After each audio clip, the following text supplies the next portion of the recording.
아버지, 하나님의 무한하신 사랑, 그 크신 은혜를 감사드립니다. 이 복된 시간에도 저희들을 주의 전으로 인도하시고 찬양을 받으시며 우리에게 기도할 제목을 주시고 또 말씀 가운데로 인도해 주시니 감사합니다. 이 복된 시간 하나님께는 영광이 되고 저희들에게는 한없는 은혜와 축복의 시간이 되게 하여 주시옵소서. 거룩하신 예수님 이름으로 기도드리옵나이다. 아멘. 오늘 말씀의 제목은 하나님의 도우심을 믿으라, 이런 제목이죠. 2009년도에 책이 한 권 나왔는데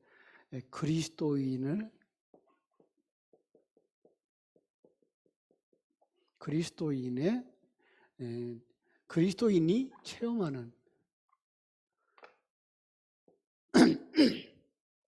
삶의 비결.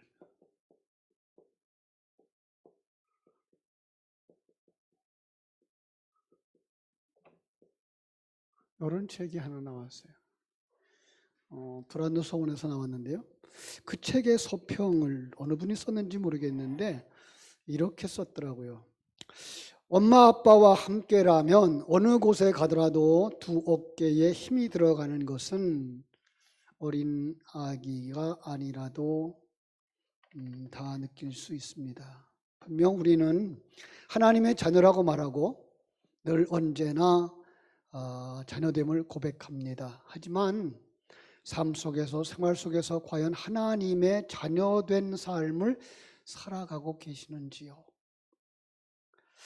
양으로 생명을 얻게 하고 더 풍성히 얻게 하려는 것이라는 주님의 말씀처럼 우리는 그런 풍성한 삶을 살고 있나요?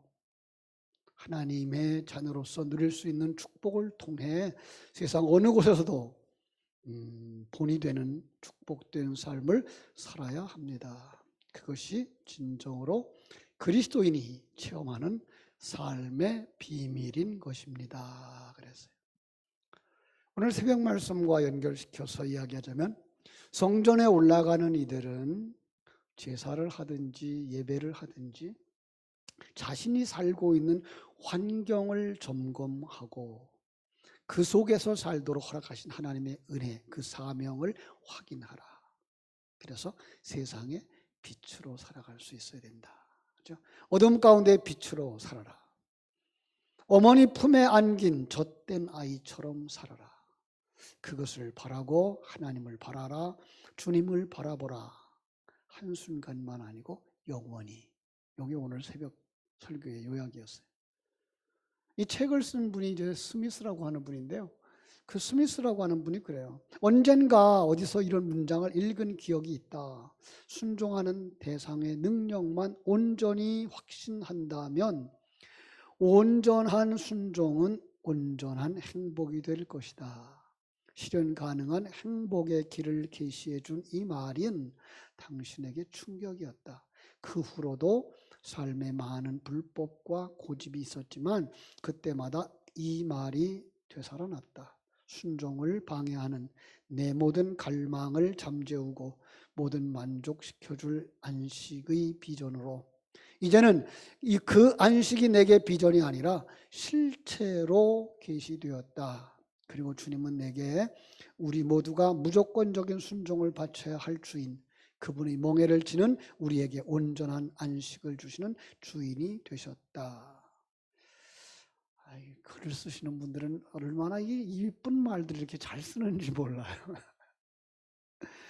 이 은혜가 오늘 예배하는 우리 모두에게 임하기를 주님의 이름으로 축원합니다. 정말 인생을 살다 보면 하나님의 도우심을 온전히 인정하지 못하고 망설일 때가 있죠. 그죠? 여러분 매일 매 순간을 살아가면서 하나님이 함께 하셨구나. 이건 하나님의 은혜야. 여러분 그렇게 고백을 하시고 살아가나요? 그냥 적당히 주님을 믿고 있는 사람들, 온전히 하나님의 도우심을 믿고 따르는 것이 어리석게 느껴질 때가 있지는 않나요? 여러분은 안 그렇죠, 그죠? 안 그렇기를 바라요. 정말 한번 나는 하나님의 도우심을 온전하게 인정하면서 그 기쁨을 누리고 있는지 자기 자신에게 한번 점검해 볼 수 있는 시간이었으면 좋겠어요. 매일 매 순간을 살아가는 삶의 그 순간 속에서 하나님이 하나님 되심을, 그죠? 그래서 하나님이 섭리하고 경륜하시는 그 환경 속에 내가 어머니의 품 안에 있는 갓난 아기같이 온전히 다 하나님께 맡기고 하나님의 인도하심을 따라 살아갈 수 있는 사람이 될 수만 있다면, 그죠?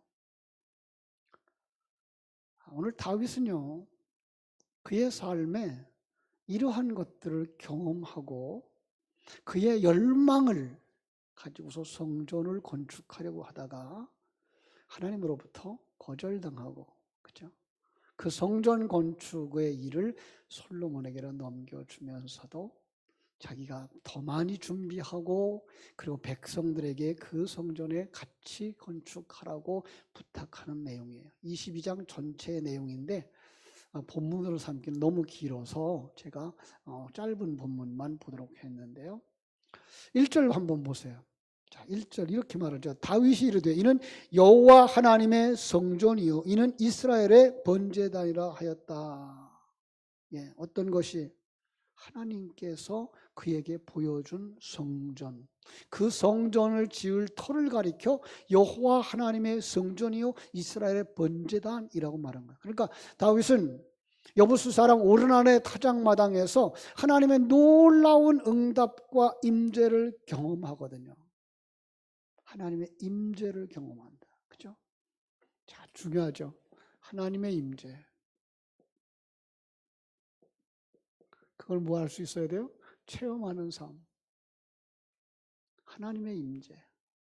사실요, 성도들의 그 신앙생활의 출발은 성령의 역사죠. 근데 성령의 역사로 말미암아 거듭난 성도들이 삶의 환경 속에서 하나님이 계속 임재하시고 계속 역사하시는 것을 망각하고 산다고요.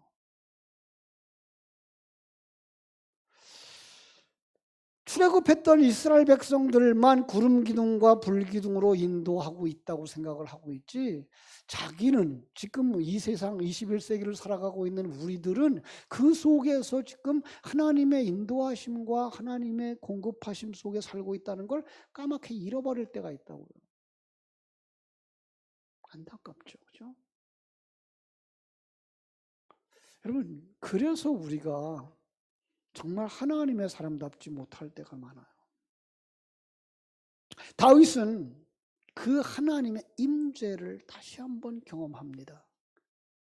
그리고 하나님의 성전은 아무 곳에나 지어질 수 없기에 하나님의 임재와 응답을 경험한 바로 그 현장이 하나님의 성전이 지어지길 원했던 거죠. 그죠? 그래서 하나님의 성전, 그 성전은 어떤 곳이에요? 그것은 하나님의 임재로 충만한 곳이라고 말할 거예요. 예. 자, 이걸 한번 먼저 기억해 두시고요. 이 부분을 여러분들이 한번 기억해 두시고 그 다음에 이제 이걸 기억해 두고 넘어가겠습니다. 다윗의 마음속에 그리는 성전은 어떤 모양이었을까요? 여러분, 다윗은요, 성전을 짓고 싶은 마음이 지금 간절했어요. 그죠? 5절에 어떻게 말하죠? 다윗이 이르되 내 아들 솔로몬은 어리고 미숙하고 여호와를 위하여 건축할 성전을 극히 웅장하여 만국의 명성과 영광이 있게 하여야 할지라. 그러므로 내가 이제 그것을 위하여 준비하리라 하고 다윗이 죽기 전에 많이 준비하였더라. 아마도 다윗은 하나님의 성전이 아주 웅장하고 온 천하 가운데 명성과 영광이 있게 될 것을 그려보았던 거예요. 물론 그는 이것은 자신의 욕심이 아니라 하나님의 영광을 생각하면서 이런 비전을 마음속에 그린 것이라고 말할 수 있죠. 아직 기초도 닦지 않았어요. 그죠? 아직 건축 도면도 나오지 않았어요. 근데 다윗은 성전이 지니는 그 영광과 그 가치에 대하여 주목하고 있는 거예요. 다윗은 그때 나이가 늙었어요. 그죠? 나는 늙고 나이는 쇠하였지만 여전히 하나님의 영광을 향한 그 열정으로 충만했던 것.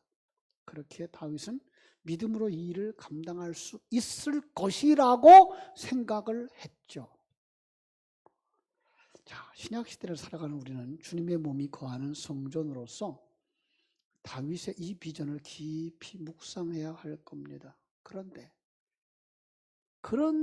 그 열망, 그 간절함을 하나님이 노해요. 왜 그랬어요? 8절. 여호와의 말씀이 내게 임하여 이르되 너는 피를 심히 많이 흘렸고 크게 전쟁하였느니라. 네가 내 앞에서 땅에 피를 많이 흘렸음즉 내 이름을 위하여 성전을 건축하지 못하리라. 많은 사람들이 전쟁에서 피를 많이 흘렸기 때문에 다윗이 성전을 건축하는 것은 하나님의 뜻이 아니었다라고 해석을 하죠. 다윗 시대 전쟁 많았어요. 주변 강대국들의 위협으로부터 백성을 안전하게 지키고 평안을 정착시키기 위해서 싸워야만 했죠. 싸우면 어떻게 돼요? 상대방을 쳐서 죽이지 않으면 내가 맞아 죽으니까. 그죠? 전쟁하면 그렇게 죽이고 죽고 하는 상황들이 벌어지는 거죠. 그죠?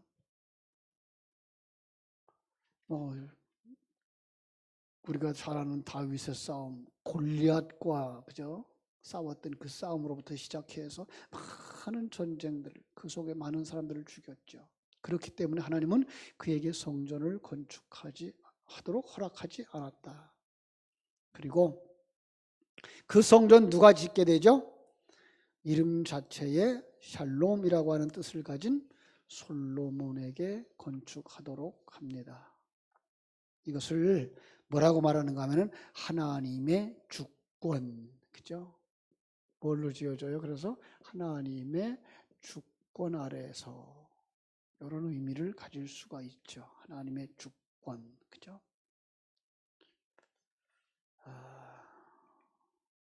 참 하나님의 일하심, 하나님의 일하심.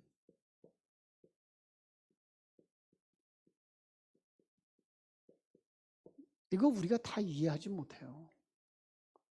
여러분, 땅속에 있는 군뱅이가 하늘을 나르는 참새의 뜻을 알겠어요? 모르죠. 그냥 캄캄한 속에서 두엄이나 그 땅이나 파면서 그 속에서 어떻게 먹을 것 찾아서 먹고 살다가 인생 이렇게 죽는 건가 보다 생각했던 그 군뱅이가 어떻게 하늘을 나르는 참새를 생각하고 그 나르는 걸 생각을 하겠어요? 거듭나지 아니하면 우리들은 마찬가지예요. 하나님의 주권 절대로 이해 못해요. 네, 하나님의 일하심 어떻게 알겠어요? 어떻게 그런 일들을 할 수가 있어요? 어떻게, 왜, 누구의 판단을 가지고? 땅속에 있는 군뱅이의 판단력을 가지고, 그의 가치관을 가지고 하나님의 그 큰 계획을 이해할 수가 없죠. 그럼에도 불구하고 다윗은 어떻게 하죠? 자기의 뜻을 포기하고 하나님의 뜻을 순종하죠. 그렇죠? 자신은 전심을 다해서 성전 건축을 위해 준비를 마치되 성전 건축은 아들의 손에서 이루어질 것이라는 하나님의 주권 앞에 깊이 순종을 합니다. 자, 그래서 이걸 잘 아는 다윗은요, 성전을 건축할 솔로몬에게 축복의 메시지를 보냅니다. 11절부터 13절 같이 읽어볼까요? 이제 내 아들아 여호와께서 너와 함께 계시기를 원하며 네가 형통하여 여호와께서 내게 대하여 말씀하신 대로 네 하나님 여호와의 성전을 건축하며 여호와께서 네게 지혜와 총명을 주사 네게 이스라엘을 다스리게 하시고 네 하나님 여호와의 율법을 지키게 하시기를 더욱 원하노라. 그때에 네가 만일 여호와께서 모세를 통하여 이스라엘에게 명령하신 모든 규례와 법도를 삼가 행하면 형통하리니 강하고 담대하여 두려워하지 말고 놀라지 말지어다. 아멘. 다윗은 성전을 건축하게 될 솔로몬에게 축복이 담긴 메시지를 전합니다. 내 아들아. 다윗이 낳은 아들이에요. 그죠? 사랑스러운 아들이에요. 이 축복의 메시지는요, 성전을 건축을 향한 하나님의 그 방법인데요. 그건 사람의 어떤 기술이나, 그죠? 이 세상 사람들이 가지고 있는 가치관이 아니라 철저하게 하나님과의 관계 속에서 되어지는 것이라는 것을 강조하고 있는 거예요. 그러나 여기서 강조하고 싶은 게 뭐예요? 여기서 강조하고 싶은 건 하나님의 주권, 하나님의 일하심에 동의하는 믿음이죠, 이게. 왜요? 하나님의 도우심이 분명할 것이며 하나님의 일하심이 분명할 것임을 믿기 때문에 그렇습니다. 여러분, 우리의 삶 속에서도 우리는 항상 이걸 기억할 수 있어야 돼요. 하나님의 주권, 하나님의 일하심, 그리고 하나님은 자기 백성을 끝까지 책임져 주시고 도우신다는 사실 믿습니까? 예, 이거 가지고 살아야 되는 거죠. 그렇죠? 그래서 먼저 여호와께서 언제나 함께 하시기를 기도합니다. 임마누엘의 기도를 가장 먼저 올려드린 것입니다. 성도들이 가장 사모해야 될 게 뭐예요? 하나님 나와 함께 계심에 대한 확신. 하나님 나와 함께 하심. 이게 누려지면 사자굴도 두렵지 않고, 그죠? 카타콤도 무섭지 않고, 코로나19도 괜찮아요. 두렵지 않아요. 그죠?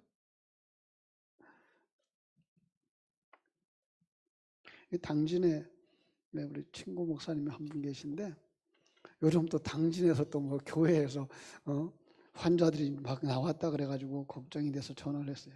목사님 괜찮냐고. 그랬더니 다행히 자기 교회는 확진자들이 없다고, 주변에 어떤 교회가 있다고. 그래요? 우리 오랜만인데 우리 한번 만납시다. 그래서 다음 주 월요일을 만나기로 했어요. 예. 하나님이 함께 하심. 그죠? 두 번째로 하나님이 말씀대로 성전을 건축하라는 거예요. 자, 그래서 참 우리가 생각할 거 뭐예요? 임마누엘. 두 번째가 뭐예요? 성전 건축.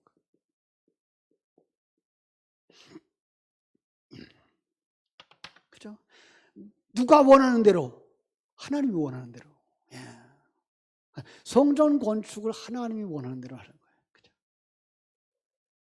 마지막으로 백성들에게 권면을 합니다. 우리가 읽었던 이제 19절 한번 보겠습니다. 19절.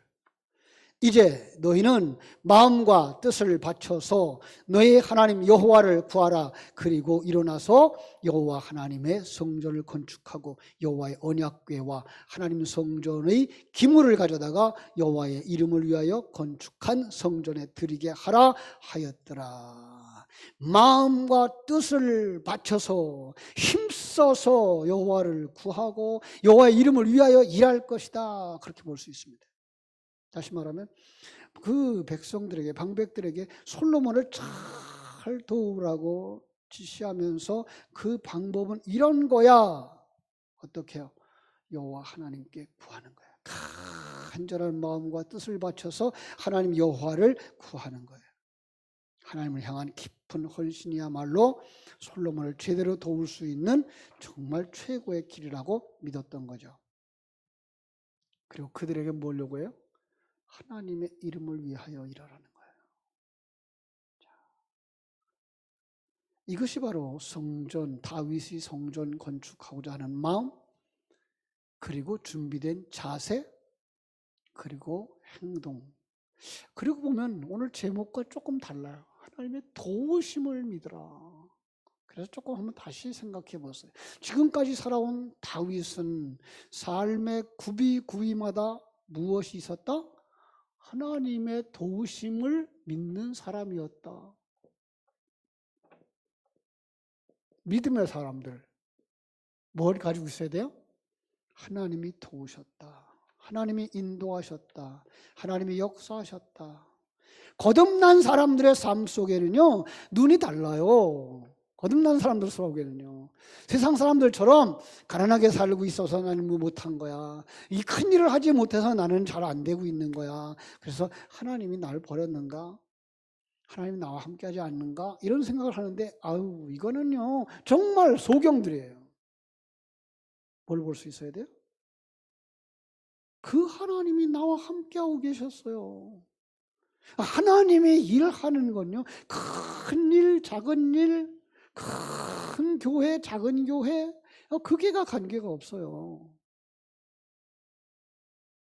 우리 후배 목사님들을 만나면 전 그런 얘기를 해요. 큰 교회를 목회했다고 하늘나라 가서 큰 상 받는다 그러면 하나님 불공평해요. 왜? 큰 교회에 자기가 가고 싶어서 갔나? 하나님이 보내셔서 갔지. 그들을 목양하는 걸 자기 힘으로 했나? 하나님의 능력으로 했지. 그건 누가 상 받아야 돼요? 하나님이 받아야지. 아니 5달란트를 맡기는 건 누구예요? 하나님이죠. 2달란트를 맡긴 건 누구예요? 하나님이죠. 그런데 불공평해요? 아니에요. 그래서 제가 부탁을 하는 건 뭐예요? 하나님은 바로 당신 하나 완전하게 만드는데 그분들을 그 상황을 다 활용하고 계신 거야. 그 속에서 당신이 정말 하나님과 함께 동행하며 하나님 맡겨준 일을 잘 감당함으로써 당신이 온전히 완성되어지면 그 과정 속에서 하나님은 당신을 통하여 또 다른 사람에게 영향을 미치는 거야. 하나님이 하시는 거야. 하나님의 관심은 누구에게 있다? 당신 한 사람에게. 당신과 하나님과 관계 속에서. 그래서 성도들, 정말 거듭난 사람들의 삶 속에는요, 정말 하나님이 함께 하셨어요. 하나님이 도우셨어요. 하나님의 은혜였어요. 그 이야기를 떠나서는요, 얘기할 게 없어요. 사실 험한 삶을 살았던 사람들이 한결같은 고백이고 간증이죠. 군인이었던 사람, 그 전쟁의 포화 속에서 하나님이 지켜주셨어요. 거친 파도를 헤치면서 고기잡이에 나갔다가 어부 생활로 일평생을 바쳤던 그런 어부, 파도와 싸우고 고기잡이하는 순간 하나님의 손길을 느꼈어요. 개척교회 하셨던 목사님들, 그 순간, 그 어려움의 때에 하나님이 그렇게 도우시더라고요. 그렇게 인도하시더라고요. 선교지에 뛰어다녔던 선교사들, 전도의 현장을 누볐던 그 전도자들, 그들은요, 삶의 모든 현장 속에서 뭐가 있어요? 하나님의 도우심에 대한 간증들이 수두룩한 거야. 그 하나님이 도우시고 하나님이 역사했음에 대한 간증을 빼놓고 나면 이야기가 안 되는 거죠. 이게 성도들의 다이나믹한 삶이고 영적인 전쟁이고, 더 나아가서 이것이 당신을 성전으로 삼는 하나님의 일하심이었다라는 거죠. 그렇습니다. 우리는요, 여기서 뭐 생각해야 돼요? 하나님의 도우심을 경험하는 삶이 필요한 거죠. 두 번째로, 영적인 싸움. 그 영적인 싸움 속에서 뭐가 있어요? 순종하는 거죠. 예. 성도의 삶은요, 영적인 싸움이고요. 그 속에서 하나님이 기대하는 건 뭔가 하면 순종의 삶이에요. 그게 뭐예요? 성전 건축하는 행위인 거예요. 성도의 삶이란 뭐예요? 성도의 삶이란 이 순종을 통해서 성전을 건축하는 삶인 거예요. 그럼요. 하나님이 천상에 거룩한 성전을 세우시려고 그 성전의 한 부분 한 부분을 차지할 여러분들을 기둥으로, 그죠? 석가래로, 대들보로 사용하시려고, 다듬으시려고 이 시간과 공간 세계에 보내신 거예요. 이 시간과 공간 세계에서 잘 만들어서 순도 100%, 그리고 그 목적에 적합하게 만들어서 천국에 데려가시려고. 그런데 이 땅에 던져진 기둥 같은 사람, 교만해진 거예요. 하나님이 그렇게 쓰려고 하는 그 주춧돌 같은 사람이 그냥 쓰러지는 거예요. 아니, 이 세상에서 자기가 원하는, 자기가 주인된 우상의 신전을 짓는 거예요. 그리고 그들이 열심히 특심이어서 화려하고 웅장하고 멋진 나 중심의 신전, 그 나를 드러내려고 하는 신전을 지으려고 열심을 내는 거예요. 그것을 하나님은 노하시는 거예요. 그게 뭐예요? 다윗에게 거절하신 이유예요. 좀 어릴 거예요. 이해하기가 잘 안 맞을 수 있어요. 잘 묵상해 보세요.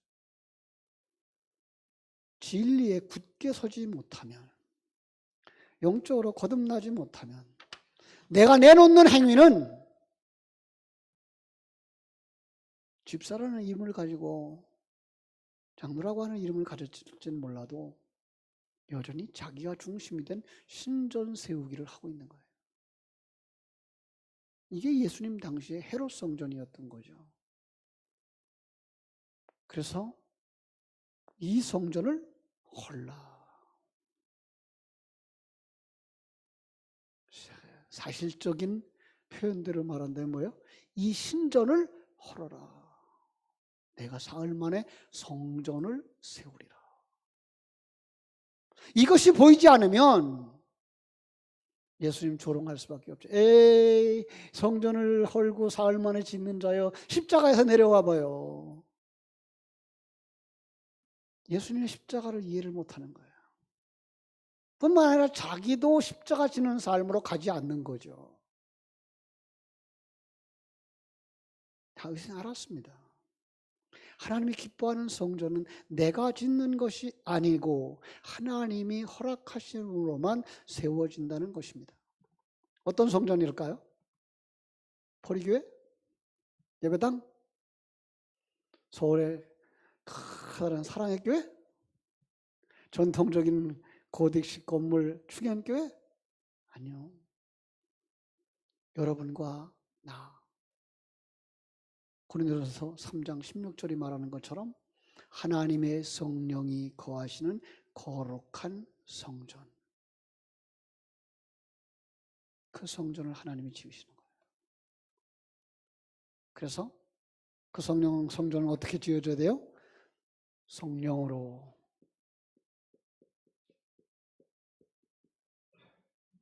하나님의 도우심이죠.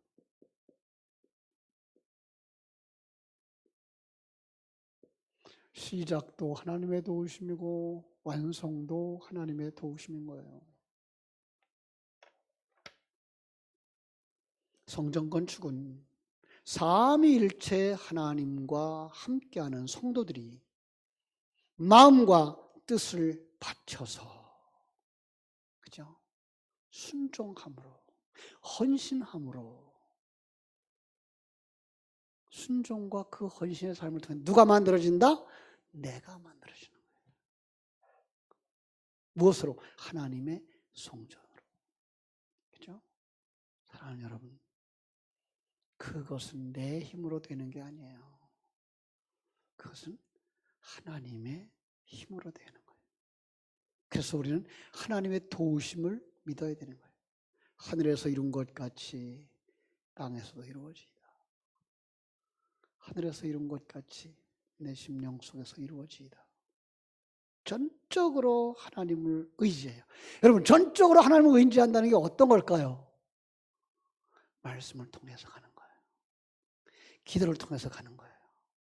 섬김을 통해서 가는 거예요. 그때 하나님은 여러분들을 정말 정말 세상 그 어떤 것보다도 비교할 수 없는 아름답고 아름다운 성전으로 완성시켜 주실 줄로 믿습니다. 그 하나님의 도우심을 바라보고 오늘도 말씀 가운데 거하시고 기도 가운데 거하시고 섬김과 헌신 가운데 거하시는 여러분들 되시기를 주님의 이름으로 축원합니다. 기도하겠습니다. 하나님 우리 아버지, 하나님의 크신 은혜와 사랑을 감사하옵고 감사합니다. 하나님의 크신 은혜, 넘치는 사랑, 오늘도 정말 다윗이 한평생을 살고 마지막에 하나님 앞에 아름다운 성전을 건축해 드리고 싶었을 때 하나님은 그를 통하여서 또 한 번 계시의 말씀을 우리에게 주셨습니다.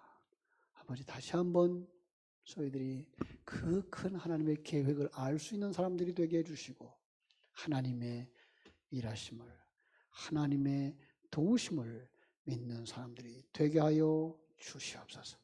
그래서 솔로몬이, 다윗이 짓지 못했던 성전, 솔로몬을 통해서 세워졌던 것처럼 우리의 힘으로 되지 않지만, 우리의 욕망으로 되지 않지만, 나 중심의 생각으로는 되지 않지만 성령으로 시작되어지는 그 성전, 성령의 도우심으로 말미암아 완성되어져 가는 그날까지 나 모두 다 마음과 뜻과 정성 다해서 순종하고 섬기고 헌신함으로 말미암아 아름다운 성전 되도록 축복해 주시옵소서.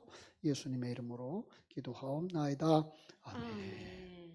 광고 말씀드립니다. 이번